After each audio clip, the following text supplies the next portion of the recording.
Greetings of the day to all the students who are going through this video on poets and pancakes.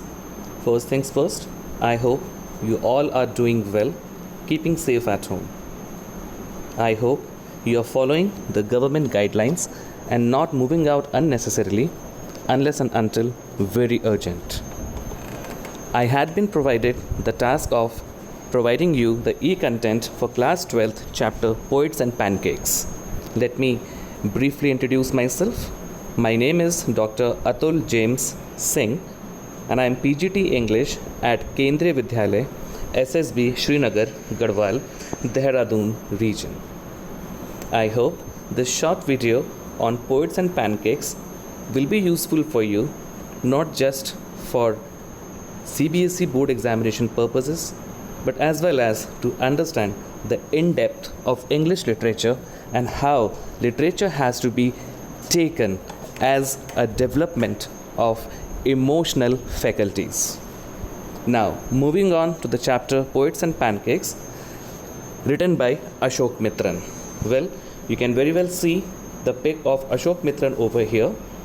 Ashok Mitran, born 22nd September 1931 and passed away 23rd March 2017, was the nom de plume or the pen name of Jagdish Tyagarajan, an Indian writer regarded as one of the most influential figures in post-independent Tamil literature. He was a Tamilian by descent. Ashok Mitran has written over 200 short stories, 8 novels, some nearby about 15 novellas, besides other prose writings. Most of his works have also been translated into English and various other Indian languages, including Hindi, Malayalam, and Telugu. Ashok Mitran is a proud recipient of Sahitya Academy Award, along with a host of other awards. Now, for a matter of self-check, you are supposed to find out which work of him gained him the Sahitya Academy Award and which other awards had he been rewarded.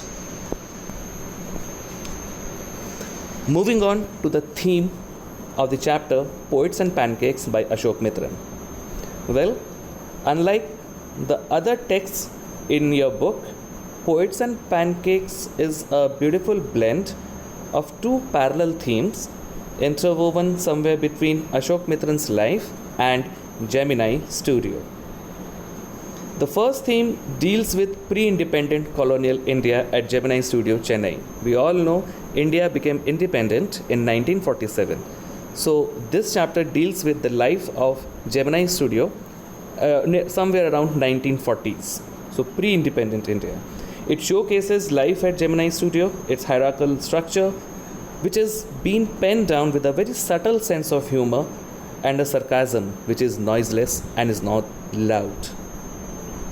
Now, the second and the most important theme of this chapter is communism, the rising wave of a new political dimension of communism, especially after the Russian Revolution 1917, which was spanning widespread attention across Europe and Asia. Now, I would like all of you at this point to remember the year of Russian Revolution, because this is something very important which would be useful for you as we move forward towards the story. So, Russian Revolution 1917 has to be kept in mind very seriously by you. Now, most of the students may not be aware of communism. You see, there are different political systems across the world which run the political ideologies according to which the governance of their countries are formed. Now, communism was a political ideology which believed in a society which does not differentiate between the haves and the have-nots. The idea of equality was the prominent theme of communism.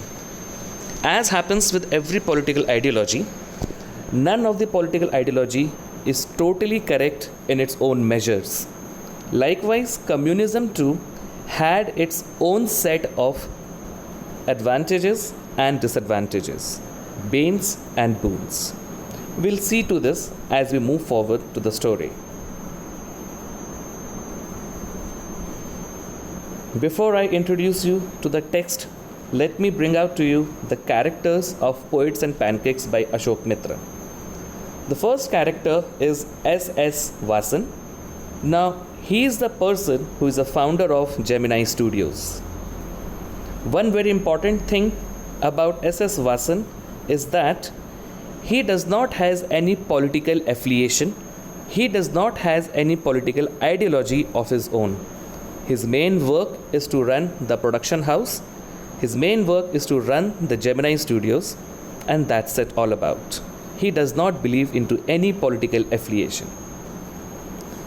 Our next character is Subbu, who is the number 2 at Gemini Studio. Number 2 because he is the second most important person after S.S. Vasan. He is someone who is very loyal and close to S.S. Vasan. Then we have an office boy. Well, he is termed according to his designation as office boy, but in fact, he is not a boy. He is a man over 40 years of age. Now, this office boy was responsible for doing the makeup for crowd artist, not the main artist, for the crowd artist at Gemini Studio. Then we have a legal advisor. Now, he was an official who was enrolled into the story department. Generally, he would take up all the legal issues at Gemini Studios, but there is a famous incident in the text which tells that how very notoriously and cleverly he just brought an upstart actress's career to an early end. We'll see this in detail. Next one is Harindranath Chattopadhyay, who is a poet and actor, especially in Bangla cinema. He has definitely performed in a few Hindi movies as well. You need to Google out more about Harindranath Chattopadhyay and the Hindi movies in which he has acted. Now, the last two characters, Frank Bookman and Stephen Spender. Now, before I tell you about them, let me tell you, it was the founder of Gemini Studio, S.S. Vasan, who invited both of these gentlemen to his Gemini Studio to deliver some lecture series or deliver their insight into something. Now, Frank Bookman and Stephen Spender are ideologically opposite each other. Well, they were not invited at the same time. There is a timeline gap of quite a big years in which Frank Bookman first was a person to come to Gemini Studio, and years later it was Stephen Spender.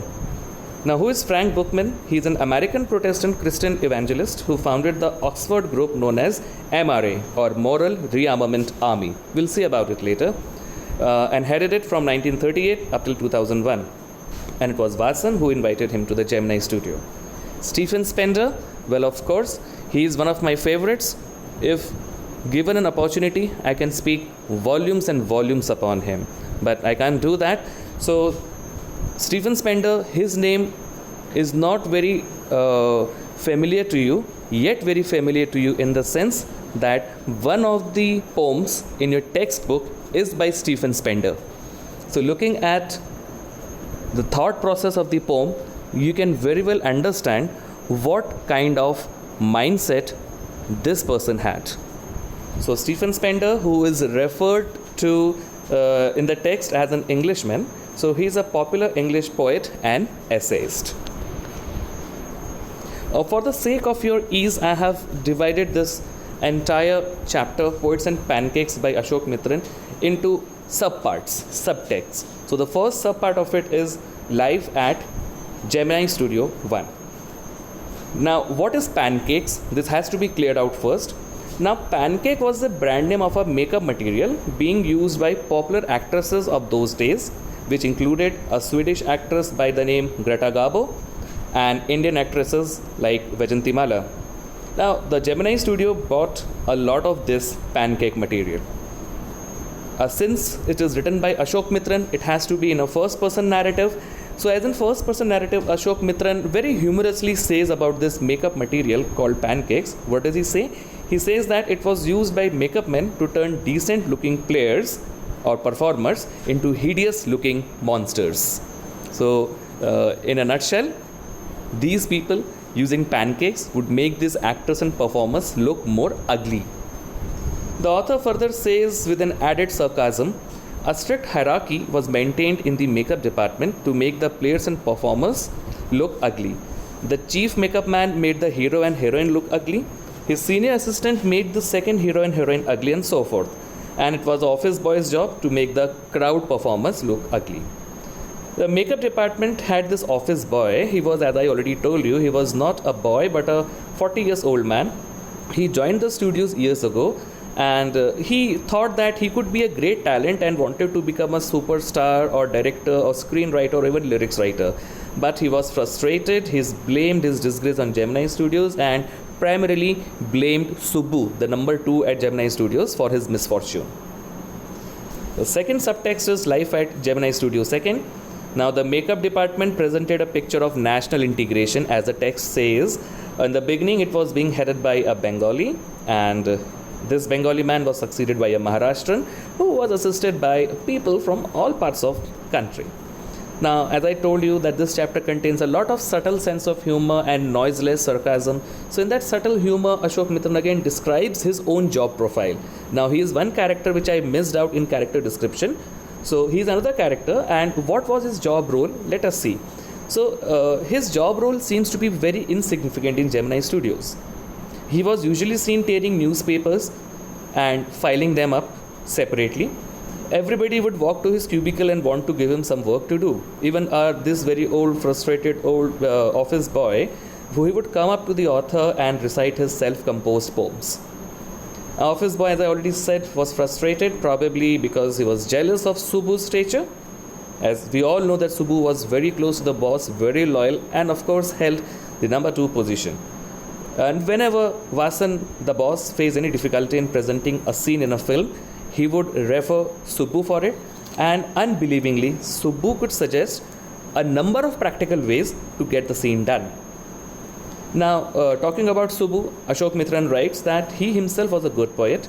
He could compose poems of high order, but looking at the taste of the masses, he deliberately would not write those high order poems.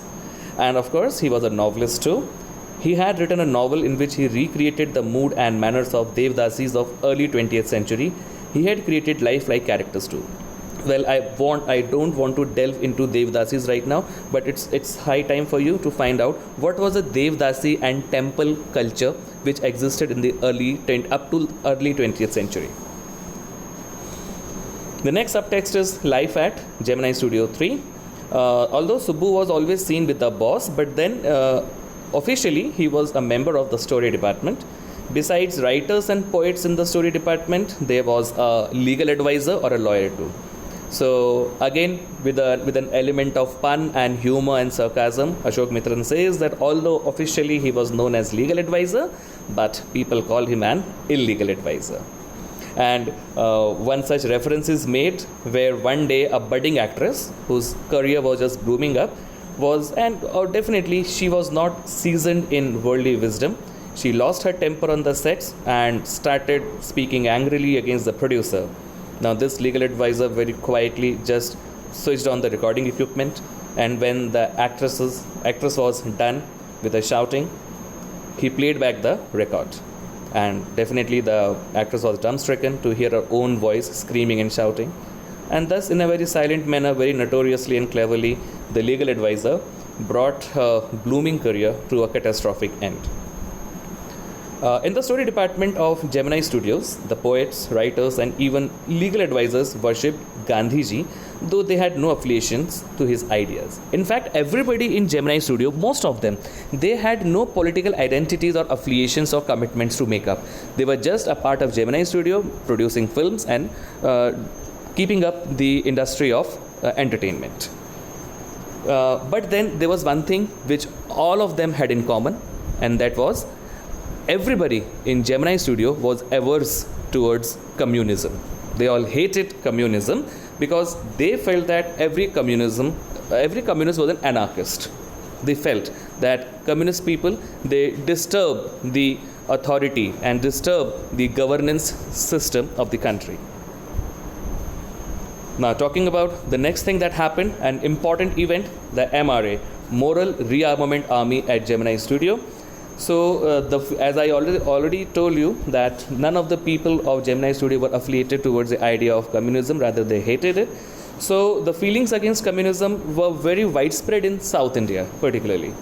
Moral Rearmament Army was basically an anti-communism movement. Like I said, there was a communism movement which looked towards the ideals of establishing equality in the society, especially political scenarios and social scenarios. Now, MRA, Moral Rearmament Army, was basically an anti-communism movement. So it visited Gemini Studios in 1952. So they were about 200 people belonging to at least 20 nationalities, 200 people from 20 various countries. And they came over there and presented two plays. One of them was Jotham Valley and the other one was The Forgotten Factor. And they did it in the utmost professional manner. So that time the Gemini family, which consisted of around 600, and other than that, other citizens of Madras, today's Chennai, they were greatly impressed by their plays. So the MRA was led by the man whom I already specified you in the introduction. It was led by Frank Bookman. Now, the way these plays were performed, the message of these plays was very simple, but then something was very excellent, which attracted the attention of Gemini people. That were the sets and the costumes. In fact, music too. I forgot to mention in text, but it was music too. There was one music at the time of sunrise and sunset, which was imitated by in many other plays which were being performed in Gemini Studios, or even other than Gemini Studios, the Madras people incorporated it. Okay, but one thing was very sure. Although it was an anti-communism movement, the outlook of Gemini bosses and Gemini staff were never towards this idea. They were always non-affiliated towards any political ideology. And now we talk about a surprise guest and his mysterious visit at Gemini Studio. So we'll see who he is and what was his purpose of coming. Well, a few months later, after MRA had performed, Gemini Studio received another guest. He was an Englishman. Initially, he's being referred to as an Englishman unless all the links open up and we come to know who the actual fellow is. So nobody knew who he was. So there were gossips. Some said he was a poet, but he was not one of the poets known to them. Some believed that he was an editor because the top man of The Hindu. Now, The Hindu was a newspaper, were taking the initiative, but he was not the editor of any of the newspapers which the staff of Gemini Studio had heard of. The Englishman was welcomed by the boss, Mr. Watson. As I told you, both MRA, Frank Bookman, and this Englishman, both of them were called by Mr. Watson himself. So as he came, this Englishman, he read out a long, before that, Mr. Watson read out a long speech talking of freedom and democracy, and after that, the Englishman spoke. Well, nobody could understand what he said. Whether it was his accent which made it impossible, but definitely one thing was sure, they all were baffled, surprised, confused, had no idea of what's going on. And nor could they understand the purpose of his visit. So these people were the ones, the Gemini Studio, they made Tamil films for simple people, and these simple people could not be expected to have any interest into English poetry. So that's why the purpose of his visit remained a mystery. Now, how does Ashok Mitran find out the mysterious Englishman and the Encounter connection? The Encounter was basically a British periodical, a magazine, which is issued in a matter of, let's say, 3 months or 4 months regularly. So years later, after mysterious guest visit to the Gemini Studio, the author comes across a notice in the newspaper The Hindu. The Hindu is still an existing newspaper from Chennai. So it was about a British periodical called The Encounter. Now this Encounter British periodical, whose advertisement was referred in The Hindu, it was organizing a short story contest. Well, the author had never heard of the periodical called Encounter, and he was excited. Ashok Mitran was excited. He wanted to send his entry, and he wanted to have some information about it before he could send the entry. So entry for short story contest. So he visited the British Council Library, and there he found copies of this British periodical called The Encounter. Now it was at this time he was left with awe and surprise to know that the mysterious man at Gemini Studio was Stephen Spender, who coincidentally also happened to be the editor-in-chief of the British periodical The Encounter. Now links are opening up. Now after this, the story shifts directly to 1967. Now Ashok Mitran had already retired from Gemini Studios, but his crave for reading didn't die. He was a die-hard reader. So while walking one day on roadside, he came across a 50 paisa low-price edition of a book which was named The God That Failed. It was published in connection with the 50th anniversary of the Russian Revolution 1917. A direct reference of 1967 is not made up in that text, but it is very sure that if Russian Revolution happened in 1917, which I asked you to keep this in mind right in the beginning, so 50 years after 1917 happens to be 1967. So it was in 1967, in connection with the Russian Revolution, a book was published and its name was The God That Failed. Now what was in that book which could actually link up the mystery? Well, it had 6 separate essays by eminent men of letters: Andre Gide, Richard Wright, Ignazio Silone, Arthur Koestler, Louis Fisher. Again, one more name, Louis Fisher. He is the person who wrote the biography of Mahatma Gandhi, and the chapter The Indigo, which is a part of your textbook, is again an excerpt taken up from the same biography of Mahatma Gandhi by Louis Fisher. Louis Fisher and Stephen Spender. We have already come to know who Stephen Spender is. So Stephen Spender's essay has also featured in this particular book, which contains 6 essays published in 1967 and named The God That Failed. Now again, once again, it was an accidental meeting of Ashok Mitran with the name of Stephen Spender, and that also for the second time. Now, the entire mystery of Spender's visit to Gemini Studio was clear to Ashok Mitran now. Mr. Vasan, the boss, he was not interested in Spender's poetry while he invited him, but he was interested on his views on communism. So now the story becomes clear to us. The MRA, led by Frank Bookman, had come to Gemini Studio to pose their views against anti-communism thoughts, and months later on, Stephen Spender, once again invited by same Mr. Vasan, just as a purpose to see what the ideas of communism were. It was just he wanted to be aware himself and let the people of Gemini Studio be aware of both contrasting and contradictory political ideologies that were running those days.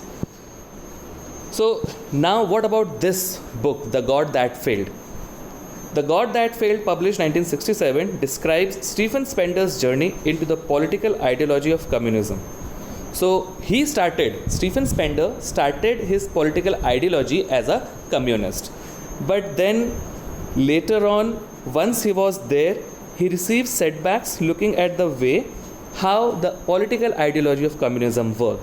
He got shattered against the ideals of communism and decided to be a prodigal son with disillusioned return, which suggests that from being a supporter of communism movement, he went back against it and started propagating against communism.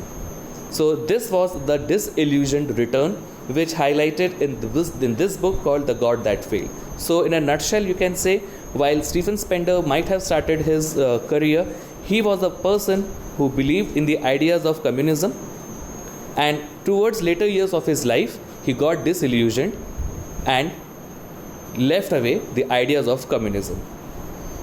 So thus the work of MRA succeeded worldwide, and many like Stephen Spender left the ideology of communism. So Gemini Studio would ever remember the visit of these two titans, Frank Bookman and Stephen Spender, with very opposite set of political ideologies.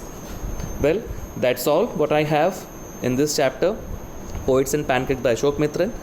I would want that all of you must go through this chapter. It's definitely not one of the very easiest chapters to read and understand. Yet I would want that you go through this chapter, read through this chapter, and at the same time get my insights into this chapter, and it will be prepared very, very well.